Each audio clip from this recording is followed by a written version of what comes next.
সকালবেলায় নিয়ম হচ্ছে কি, আসতে, সকালবেলায় নিয়ম হচ্ছে কি, মায়েদের নিয়ম হচ্ছে সকালবেলায় দরজাতে কি দেওয়া, জোরে বলুন, গোবর জল ছড়া দেওয়া। একটা একটা করে তত্ত্ব বোঝাবো, আপনারা বুঝবেন।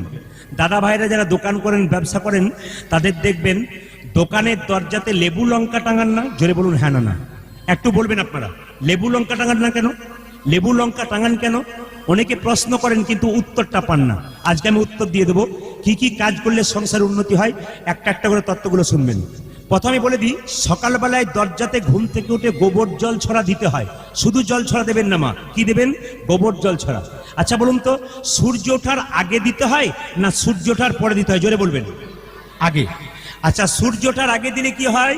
33 কোটি দেবদেবীর আসা যাওয়া হয়।